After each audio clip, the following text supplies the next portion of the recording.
Let's take a few short minutes to talk about AI. What I want to do today is give you some ideas, some frameworks, just ways to think about the future. So when you're thinking about a future project or an industry or something like that, you can apply some of these principles and get a better sense of what we can expect to happen or what is most likely to happen with AI. And also just look at some things that we can expect to stay the same. So the first thing that I want to say, and kind of I think the trick to understanding or thinking about the future with AI is just think about humans. Just seriously, every time you say, or you're about to say AI, just substitute a human. Now, obviously it doesn't entirely apply because as humans, we can't work 24/7 and things like that. And probably just to illustrate that point, let's just look at high volume production lines that we've had for a long time. It's probably a simple machine, a reliable machine. We don't hire thousands of humans to do those kinds of things. We get a machine to do it, right? And the machine just does what it does. Well, we have similar things with software as well. So if you think about high volume transaction processing and things like that, for a bank or whatever, for both these applications, we don't just hire 1,000 people. And so if we use what we talked about before, where we say, well, okay, substitute AI for humans, we don't use humans there. And when I talk about AI, I don't mean in the broad sense. I mean in the sort of more modern large language model sense that is kind of popular at the moment. So we're not just going to dump in a large language model and have it do these sorts of things, although there would be some advantages because we wouldn't have to write the software and things like that in the first place. But we would have problems with potential mistakes.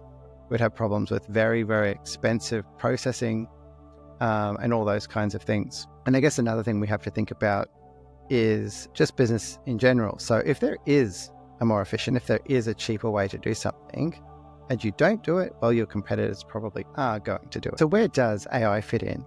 So as I mentioned earlier, a really great way to think about it is think about people.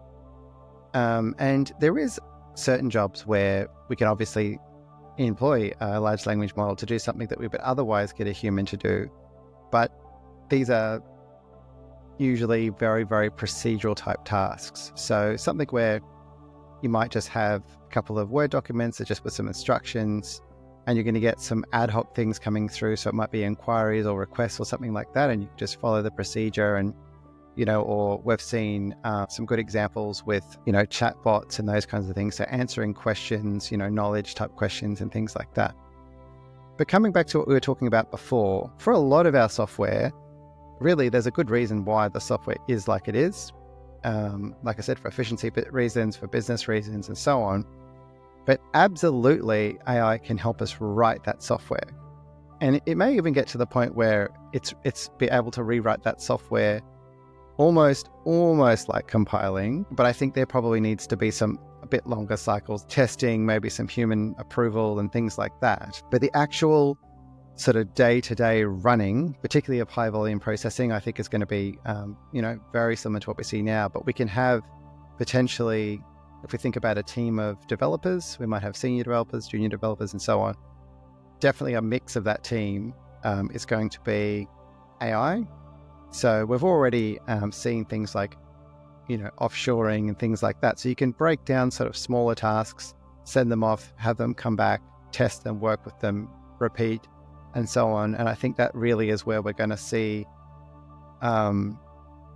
huge advantages from AI. But also it doesn't really change fundamentally what we're doing. So we don't have to think that, we've got to change our language, we've got to change our process, we've got to change our software, or we've wasted money here. A bonus is things that may not have had that good, payoff. So you say it's going to take me 3 weeks to write this. It's only going to save X amount of minutes a week or whatever. That may start to change because you can say, well, I can automate a lot of this project and just sort of have a 10% input from humans, so it's actually viable now and things like that. So I hope you found that helpful and it helps you to think about AI and projects in the future. And just quickly, I'm Steve from Delta Flame. We've got a new architectural framework called Delta Mesh that we're currently producing a video series on. So if you work with data or integration, and particularly Azure and Microsoft Fabric, although it's applicable to all platforms, we'd love you to subscribe, give us some feedback. Thank you.